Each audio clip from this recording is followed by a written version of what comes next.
Hey everyone, Dr. Tim Reynolds here. We are Facebook Live, and it's my first time being Facebook Live, so I really didn't even know what that meant not too long ago, but here we are. We're going to try and knock it out. The important thing is I have some really, I think, fun, awesome stuff to talk about with you guys today. I'm surrounded by my production crew. I've got Whitney. Hi, Whitney. Hi. I've got Angela over here. She's answering everybody's questions, and Tracy's back here being the producer, I guess, or whatever you're doing. And I got my dog Win sitting right here next to me. He's gonna let me know if I do anything wrong. So, without further ado, I kind of want to get into what we're going to talk about today. The important thing for you to know is there's a link up at the top, and if you click on that link, it's going to do two things for you. It's going to allow you to sign into part 2, which is going to be the webinar that we do next week. And that's going to be really, really important for your business. And then it's also going to allow you to see what we do at the Winter Success Summit in January. And we have a special for anybody who happens to be here today. So if you want to click on the link, I'll mention that again later. So when I started thinking about how I could best serve you and what could that look like, I have a very kind of specific way that I plan for the next year. I've developed it over the last 30 years or so. And so what I want to do is kind of share with you what I do. And hopefully you can take what of that is helpful to you, use it. If it's not helpful to you, then throw it away. But I think that might be helpful to you. There's really kind of two parts to my process. Part one is what I do personally and how I make that work for me and my family and my businesses. And then part two is what I actually do for my businesses, what I do for the team and how we plan the next year as a team. And both of those things are really important, so we're going to kind of break that into two parts. And part one today is going to be sort of the personal part, what I personally do and how that works, because I think you have to have that in order to make the business part work. And then the webinar that we do next week will be kind of how do you now take that information and involve your team and plan as a team. So that's kind of where we're going to go. We're going to end at exactly 12:30. So wherever we're at, that's where we'll stop, okay? I want to kind of start with a story. I went to, just recently, last week, I was invited to a residency program where I was going to talk to some residents, or where we're setting up a program where I can teach some residents along the way. And it was interesting. There were two physicians there, and as we were talking to them, I said, it might be helpful to the residents is if I talk to them about sort of the business side of medicine, because they spend so much time learning medicine and then they come out, but once they get out, there's actually a business side of medicine they don't know that much about. And it was interesting because the residency director assistant, also a physician, says, oh, you mean the part that's controlled by the lawyers and the insurance companies? Doctors don't really have any control over that. And I thought to myself, holy crap, yeah, no wonder. Right? I mean, they're not learning anything. They're not getting that would be a terrible way to do this. And no wonder you work in an academic center where you get a paycheck. So I think it kind of brought home to me the idea that we love to talk about the environment. We love to talk about how our lives are controlled by Medicare rules, or by what the Congress does, or by what the insurance company does, or what reimbursement's doing, or our team members, when the reality is the thing that has the opportunity, there's only really one thing that has the opportunity to take your business, your clinic, from where it is to where you want it to be, and that's changing you. The great news about that is that's the only thing you can change. So if you are the problem, then you are also the solution. If I'm the problem, then I'm also the solution, and I can help to fix that. So when I sit down and I think about how to plan this next coming year and how to make, and how did this year work out, that's sort of the context or the platform that I set that on, is how do I make me better and how do I get to where I want to be. So hopefully what I teach you today will help with that. And I'm just going to kind of start with the process of where I go and what I do about it. So every year I do what's called hibernation. So everybody knows it. I go into hibernation, and in hibernation I basically take 4 days and I disappear for 4 days. And by disappear, I mean nobody can contact me, I don't contact anybody, I don't read emails, I don't do phone calls, I don't do any of that kind of stuff. I take 4 days and think. And while that may seem like a long time, I think it's really important for what's happened in my life and my business.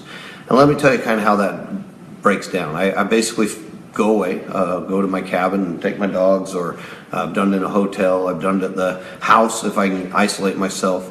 And I try and take a whole bunch of stuff with me, like journals and financials, and really kind of what this last year consisted of. So I'll spread out on a table and have a whole table full of stuff, and I'll start on the first 2 days as reflection. So the first 2 days is really just thinking about what happened this last year. I'll reread all my journals. I'll look at all of my personal and business financials. I'll say, what's happened with my kids? I have 5 children. I say, what happened with the kids? What did they get better? Did they get worse? How did I influence them, or did that lack of my influence of them? What kind of a husband was I? What kind of a partner was I? What kind of a businessman was I? What kind of a doctor was I? And I just think about where I succeeded, where I failed, and where I could do better. I've got some little notes here, and every once in a while I have to put my glasses on in order to read them. So welcome to being, 53. 54. I just turned 54 years old. So that's what I do in hibernation for the first 2 days. In addition to, and it's an extensive review because I have 2 full days. So I really go through thinking about. I go through a Facebook page. Facebook does that year-long thing, and I go through all those pictures and posts and thinking about that. I go through the articles that I've written for the year and say, okay, what articles did I write? Why did I happen to write those? What were my goals? Pull out my goals for last year when I did this same hibernation last year. What did I accomplish? What did I fail at? What could I have done better? What could I have done worse? What needed to change? And it's really some time of reflection. In addition to just going through stuff, I'll take some long walks. Me and the dogs will take some walks, take a stick and head out to the lake and just think about my life and my place in the universe and where I fit in and how I'm serving others and what I could do better. So that's kind of what the first 2 days consist of. By the end of the first 2 days, I have a pretty good idea not only of how I'm feeling about this last year, but as I'm doing the first 2 days, I'll jot notes, right? I'll think, for next year I might want to think about this, I might want to think about this. So by the end of the first 2 days, I have a pretty good idea of what the next year needs to look like, or a general idea of where it needs to go.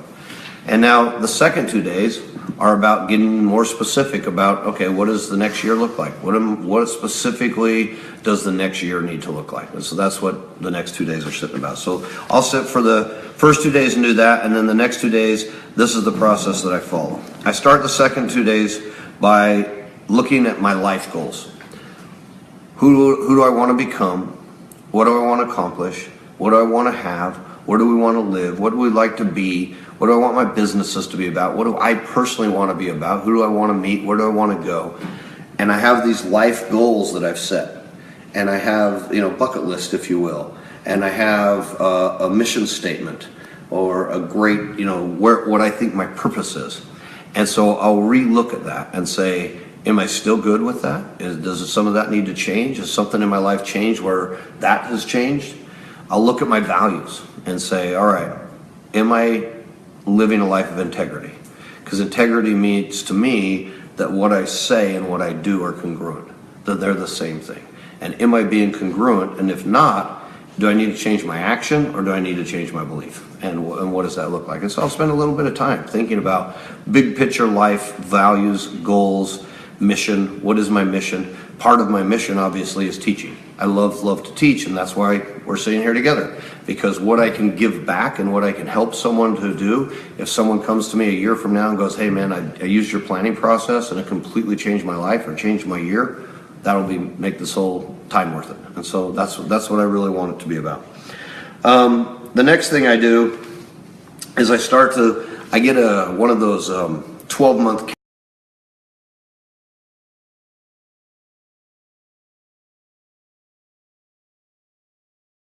I sit in this 4-day hibernation to plan what is the man I could have been and what are the steps that I need to accomplish in order to do that.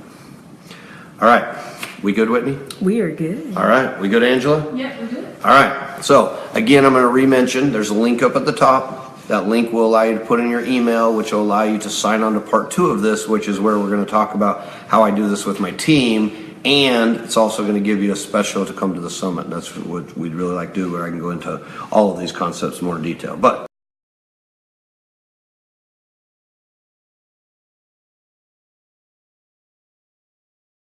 what are the critical factors, right? If I could do only 5 things as as a husband next year, and I'm sitting here December 31st of next year in my hibernation, how will I know I was successful in that role? How will I know I was successful as a leader? How will I know I was successful as a doctor? How will I know I was successful? And so thinking about your roles and how those roles come to play in your life and what you can do to be successful is the next thing I do. In addition to that, I start thinking about not just roles, but areas of my life. Health, which could be for me vitality, fitness, energy, wealth, financial, what else? Relationships. What kind of relationships do I have? Which ones do I like to strengthen? Which ones I like to get rid of? Which ones need to be better? Which ones need to be worse? So I'll look at those different kind of roles: health, wealth, relationships, and then what I call CANI, or constant and never-ending improvement. How can I improve me? Or as Stephen Covey would say, how can I sharpen the saw? How can I improve me mentally? How can I improve me spiritually? And so I'll just start to, I'm laying out goals for the year, right? So I'm thinking of roles, I'm laying out goals for the roles. I'm thinking of different areas of my life, I'm laying out those. I'm thinking of travel, I'm thinking of learning, I'm thinking of family, I'm thinking of adventure, I'm thinking of business goals, and I'm just brainstorming. And I'll do this for 3-4 hours. And the first hour, it seems like you've got them all. And then the more you start thinking, the more things start to come. When I'm done with this part, I'll have 50 or 60 goals laid out, right? And that may seem like a lot, but stick with me here. So when I finish that part, let me give you an example of the role thing just for a second. Pamela and I became empty nesters for the first time ever in June of this year. And so we have 5 kids, we've raised 5 kids, they're now adults, they're having their lives. So when I think of my role as a father can't look anything like it's ever looked before, right? When they were 5 and 6 and 7 years old, obviously my role as a father was very different than when they're 27, 25, and 23. I still have a role as a father, but I have to think, how did that change over time? That's what I'm talking about. I've been a physician for 24 years.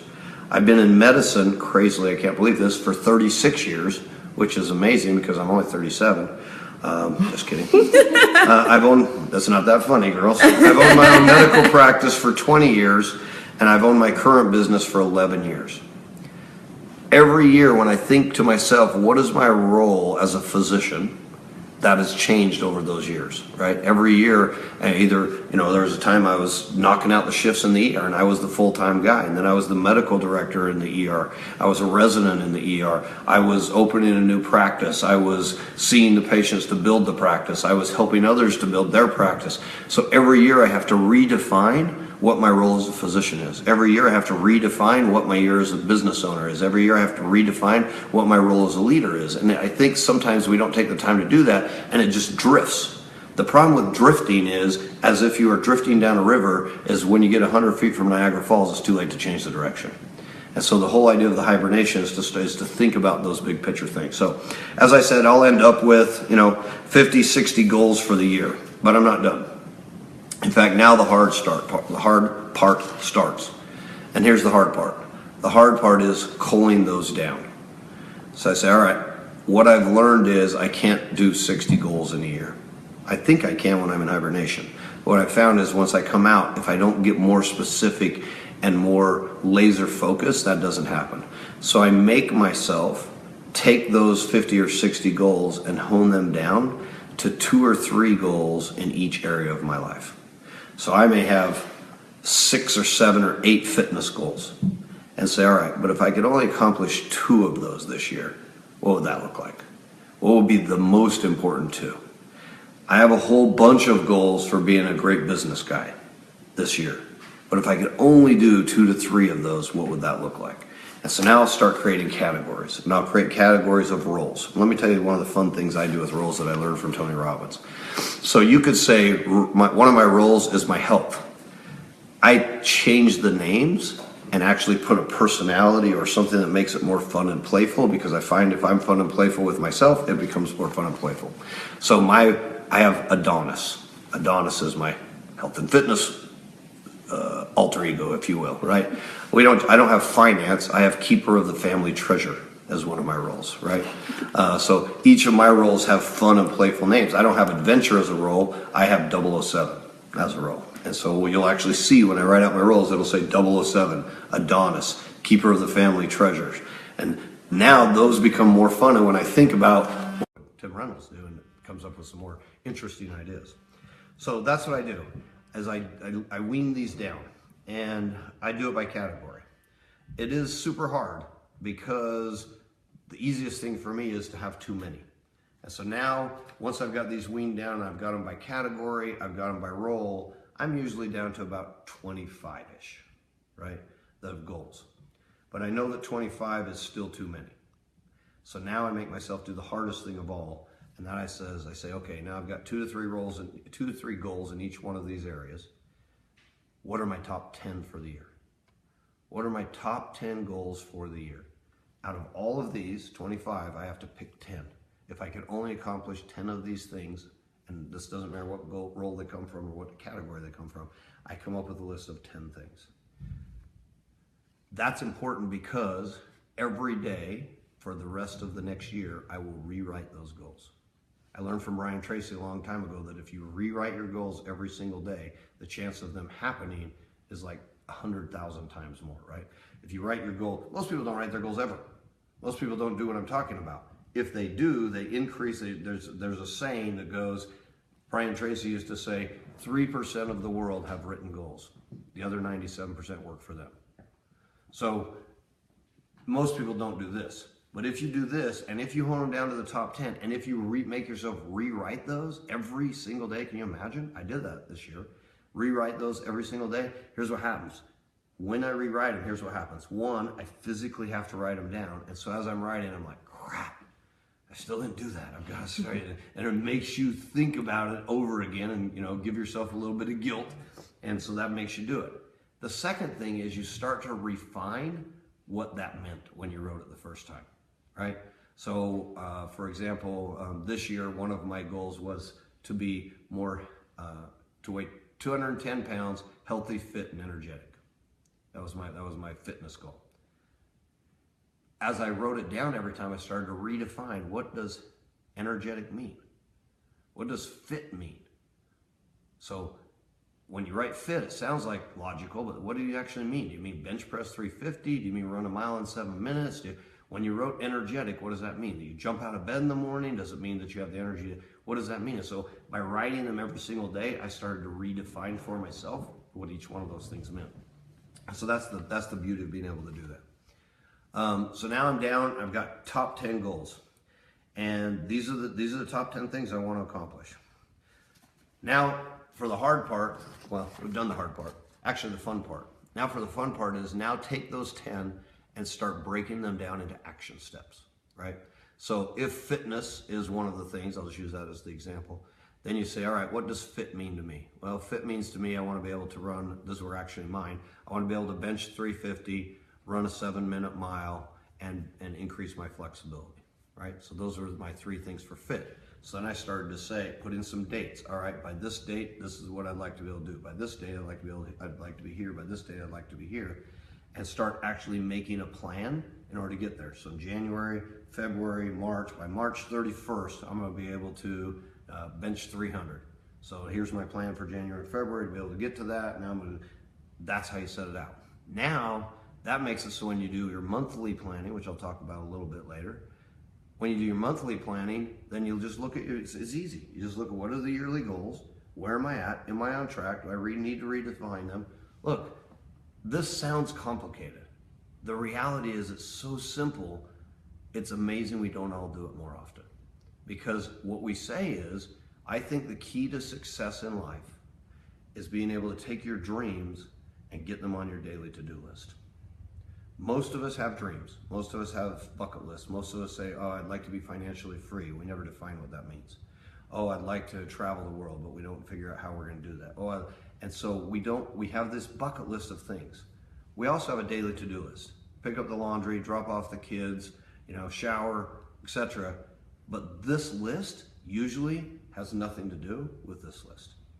The secret to success, I believe, is being able to get those things on the daily to-do list. And the reason that's so difficult is these are quadrant 2 events. Remember, quadrant 2 are the things that are important, but they're not urgent. And so because they're not urgent, they tend not to make the daily task list. But when we look back at the end of our life, we're going to go, holy crap, I should have spent more time on the things that were most important. And the way you get those things that are the most important is the process that I'm taking you through. The process I'm taking you through is because now you're away from the world, you're away from the daily activities, and you're thinking about what really are the most important things. And how do I get those on my calendar so that when I go back into the whirlwind, because the whirlwind's going to happen, all the daily busy stuff's going to happen, it will fit in around the most important things. Instead of what we tend to do, which is try and fit the most important things around the daily activities. And that means, what that actually means is they never happen, right? So now I create a plan and I start laying out the plan for each of these 10 goals and to see if I'm on track. And that allows me then to do that. And then once a month, I can sit down and I'll start at the start of February, for example, and I'll take 2 hours at the start of February and I'll say, all right, where was I supposed to be by now? Am I there? What should the month of February look like? Both from a business standpoint and a personal standpoint, what should it look like? That brings up one other important point I want to mention. There's really two kinds of goals in my mind. I call them success goals and mastery goals. And it's important to make a distinction between these because sometimes it gets a little confusing. You might have heard that goals should have the SMART mnemonic: specific, measurable, actionable. But the reality is, if there's two kinds of goals, sometimes that's hard to do. So you have goals that are success goals. A success goal is something you can measure, and it's something at the end you can go, boom, I did it, right? Get your bachelor's degree. Well, when you get it, you're done. There's the certificate. I set my goal. I accomplished my goal. I'm done. There are other types of goals that aren't like that. And those are, I want to be a better father, right? My goal is to be a better father. Well, when are you done with that? Well, you're never done. It's always a process. That's a mastery goal. It's always a process. I want to have a healthy, fit body. That's never done. 350-pound bench press could be done, but that's only one step along the way to a mastery goal, which is to be more healthy or be more fit. So there's success goals, which are click, done, and then there's mastery goals, which are ongoing and can be somewhat more difficult to measure. So here's my trick for that. If I say, for example, I want to be a better father, I'll just use that example. I want to be a better father this next year. Then I think to myself, all right, next year, when I'm in hibernation, how will I know if I was? How will I know? How will I know if I was successful or not successful? The answer to that question then gives me the things to measure. Well, I will have spent more time with my kids. How much more time? And start to get it down so it's something you can actually actionably do over time, so that on February the 1st or March the 1st, you can look and say, all right, in December I said I want to be a better father. Am I doing good? And you don't just have to go, well, I guess so. You can actually create something that you're going to measure that makes that do. So that's the difference between success goals and mastery goals. We all have both, so it's important to know those. So you get to the month, you measure out for the month exactly what that's going to look like. And then one of the keys for me is the weekly planning after that. So the weekly planning on Sunday afternoon, I sit down for an hour and I plan out my week. And it's a very similar process. What do my yearly goals look like? What does monthly goals look like? Now we're in February. It's the third week of February. Where am I at in the monthly goal progress? What do I need to accomplish this week in the big picture of things? I take my calendar out. I calendar in things that are events that have to happen at certain times. And once I have those calendared out, then I start fitting in what I call the big rocks, right? Take the wife out to dinner. Make sure we call the kids twice this week. Whatever I decided were my important goals for the year fit into the weekly calendars, and I now work in the minutia or the other stuff that needs to happen in the week around the most important things. Instead of what most people do, which is wake up in the morning with their hair on fire 15 minutes before work, go to work all day, come home, try and get dinner ready, do all the things they need to do, get to the end of the day, and I know this has only happened to probably me. You work really, really hard for the day, and at the end of the day you go, I don't really feel like I accomplished anything. That's because the big rocks weren't in first. If we can learn to put the big rocks in first, everything else we put in will filter around the big rocks. If we don't, everything else will fill up. Quadrant 1 will take over, urgent and important, or urgent and not important will take over, and quadrant 2 never gets done. So my message for you is, and I hope this has been helpful. The idea is to spend some time. You don't have to do exactly like I do it. You don't have to have hibernation. You don't have to do any of this stuff. But what I would try and do is spend some time reflecting reflection brings gratitude. When I reflect, I'm so grateful for my life. It allows me to think about how grateful, where I was born, the things we have, who we are, the country we live in. And that reflection and that gratitude then allows the next 2 days to be super powerful. And when I come out of hibernation, I'm ready to face the year. I'm ready to face the year with integrity and to say, here's where I hope it goes. And now the roller coaster that's going to happen starts to smooth out just a little bit because I have a big picture of what I want to happen. So one more time, guys, link above, right up at the top there. If you click the link, it'll allow you to put in your email. Next week, I'm going to talk about how I take that same kind of information and how I take my team through a process where we create goals for our businesses for the next year. And that's what we're going to do on the webinar next week. So that link will allow you to sign up for that. That's the only way to get into it, is you need to sign up for it because it is a webinar. And then it's also going to allow you to look at the Success Summit that's coming January 26th through 29th, 26th, 27th, 28th in Las Vegas. Super excited about that. We've got a special for you if you sign up for it. I hope this was helpful information to you. I would love to hear your comments, your feedback, and hope I can help you in some kind of way. Living every minute, guys. Take care. This is Dr. Tim.